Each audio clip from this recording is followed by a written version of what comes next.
Class 10th में pair of linear equation जो chapter है उसमें कुछ स्पेशल टाइप्स के पेयर होते हैं। क्या होते हैं? पेयर होते हैं। तो उस पेयर को थोड़ा सा समझने की कोशिश करते हैं, उसके बेसिस पे क्वेश्चंस को सोल्व करते हैं। देखते हैं सोल्व हो पाता है कि नहीं। हो तो जाना चाहिए, बिल्कुल होगा। ठीक है। तो मान लो जैसे एक स्टेटमेंट है, equation of the form equation of the form a x plus b y is equal to c. और इसको हिंदी में कहते हैं ना, दो चरों वाले रैखिक समीकरण युग्म। और इंग्लिश में कहते हैं pair of linear equation in two variable. ठीक है। बहुत अच्छा चैप्टर है। एंड एंड अगला मान लो b x plus a y is equal to d d d. ठीक है। पहला दूसरा where where where where where where condition दे रखा है ना कि a not equal to b होना चाहिए, a not equal to b होना चाहिए। अगर a not equal to b a equal b हो गया तो दिक्कत हो जाएगी ना, इसीलिए कंडीशन दे रखा है। ठीक है। अब चेक करके बताना कहाँ ए नॉट इक्वल टू बी है। ठीक है। हाँ, हम बता रहे हैं। तो मान लो इसको थोड़ा सा करते हैं, देखते हैं। अगर मान लो स्टेप वन एल्गोरिथम है। स्टेप स्टेप वन में let the equation equation let the equation यानी कि इक्वेशन को लेते हैं। ये इक्वेशन कंडीशन को छोड़ो। A x plus b y is equal to c, ये मान लो फर्स्ट इक्वेशन। और सेकंड इक्वेशन दे रखा है b x plus a y is equal to d, ये है सेकंड। स्पेशल क्यों दिख रहा है? क्योंकि देखो ना जरा, फर्स्ट इक्वेशन में एक्स का कोफिशिएंट ए है, वाई का कोफिशिएंट बी है, और सेकंड इक्वेशन में एक्स का कोफिशिएंट बी हो गया है और वाई का कोफिशिएंट ए हो गया, इसलिए थोड़ा सा स्पेशल टाइप का है। तो इसको सिंप्लीफाई करने की कोशिश करते हैं। अब स्टेप टू में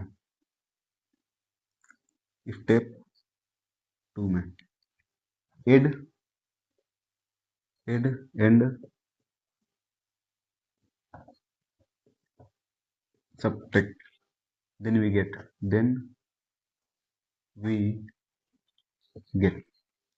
ठीक है। एलएचएस की तरफ, आरएचएस को आरएचएस की तरफ, इतना तो मालूम होगा, बताना नहीं पड़ेगा। ऐड करेंगे। तो मान लो ऐड कर रहे हैं, तो ये वाला फर्स्ट इक्वेशन का एलएचएस जो है a x plus b y, bracket में रख दे तो सुंदर दिखेगा, plus b x plus a y is equal to C plus d. यानी कि देखो, इसको हमने यहाँ पर रखा, प्लस कर रहे हैं तो एडिशन कर रहे हैं, प्लस कर रहे हैं, और इस वाले को यहाँ पे रखा, is equal to C plus d. अब और सिंप्लीफाई करें तो a x plus b y plus b x, bracket से बाहर कर रहे हैं, plus a y is equal to C plus d. हम तो डायरेक्ट कर देते, परंतु थोड़ा सा स्टेप बढ़ा रहे हैं, समझ में आएगा।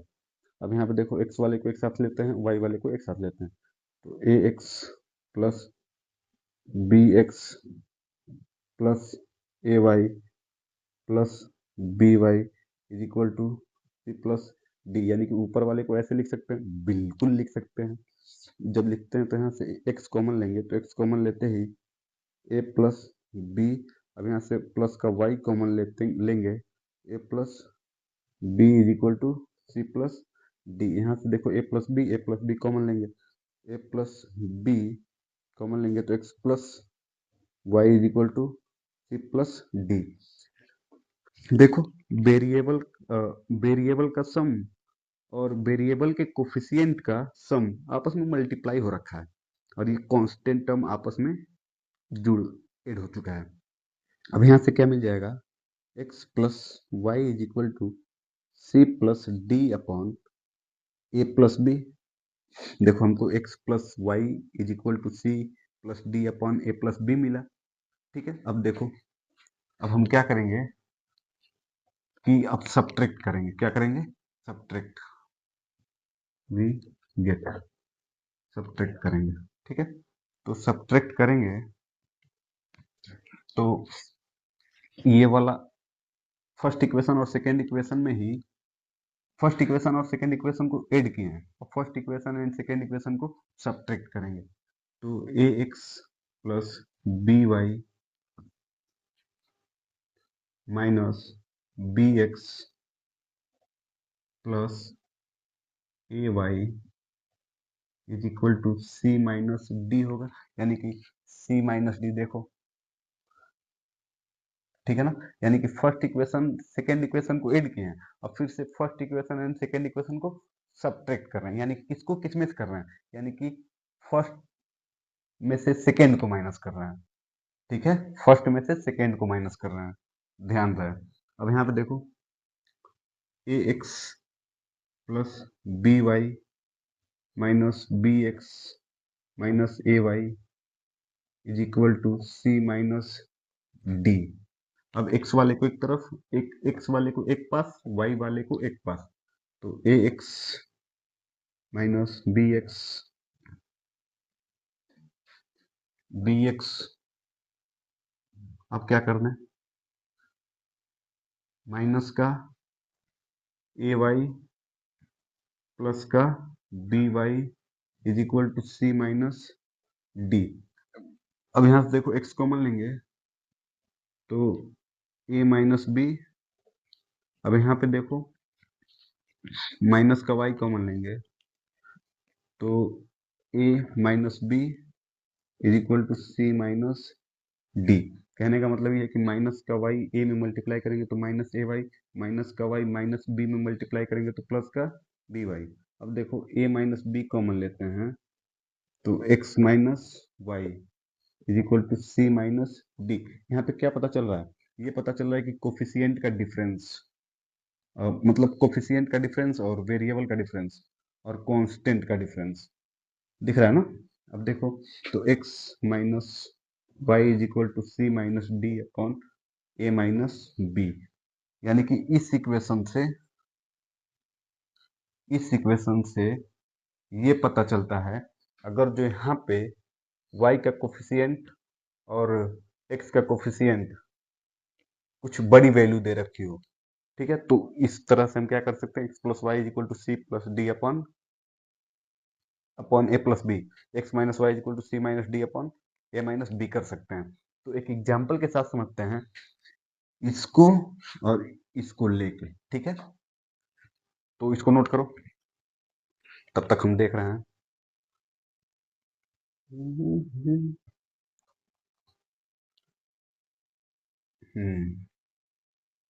ठीक है, तो मिटा रहे हैं इसको, तो क्वेश्चन डिस्कस करते हैं।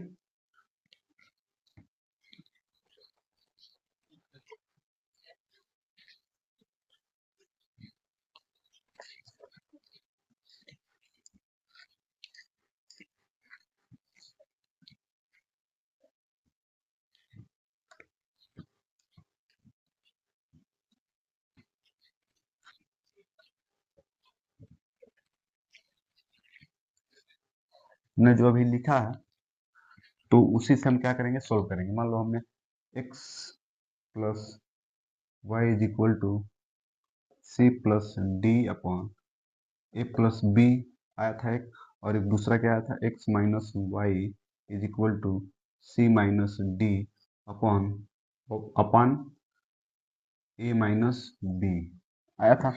एक क्वेश्चन लेते हैं, तो मान लो 37x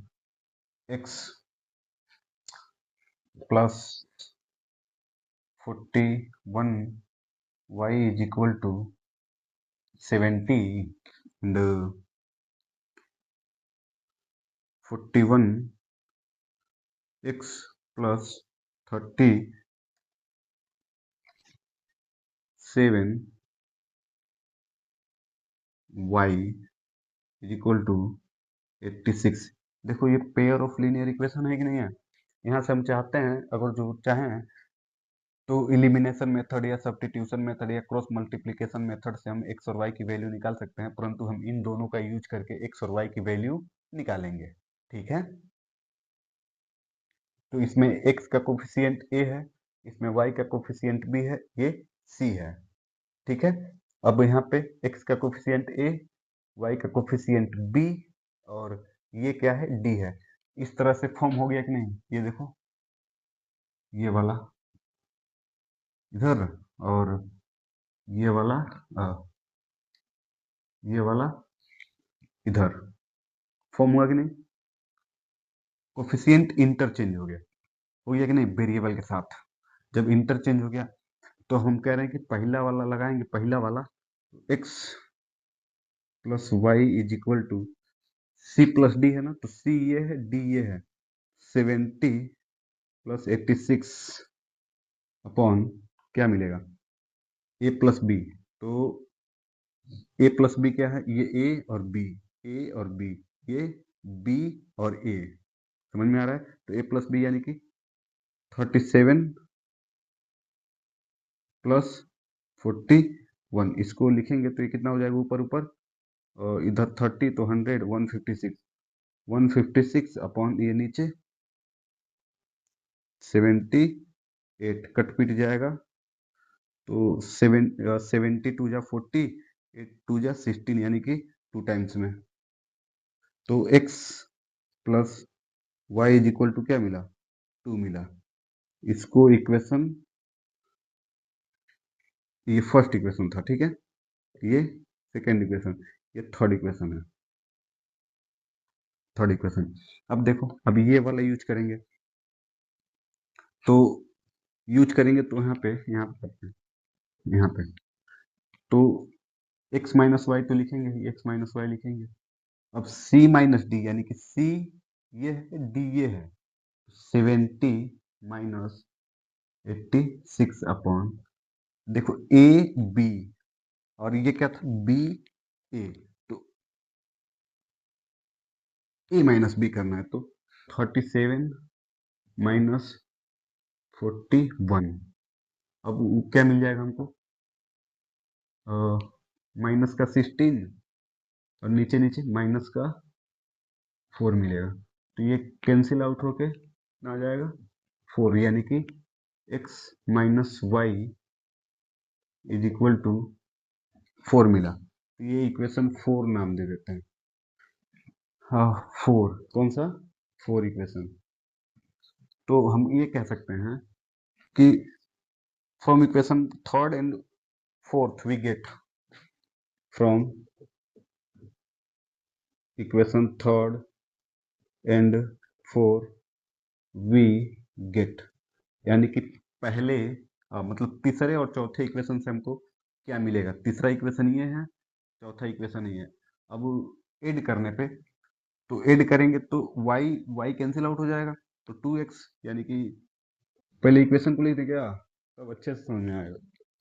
ठीक है, इक्वेशन को लिखते हैं, तो ये थर्ड इक्वेशन है, x plus y is equal to 2, third equation, और x minus y is equal to 4, ये क्या था, फोर्थ इक्वेशन। ठीक है, अब देखो from equation third and fourth, from equation third and fourth we get,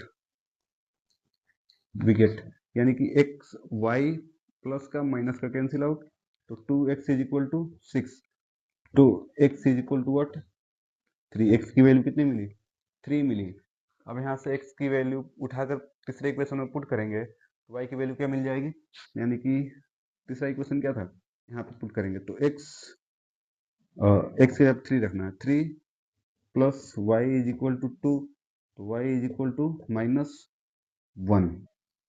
ठीक है, यानी कि x की वैल्यू कितनी मिली, 3, y की वैल्यू कितनी मिली, -1, नीचे लिख देंगे hence x is equal to 3 and y is equal to -1 are the solution of system of linear equation, system of linear equation.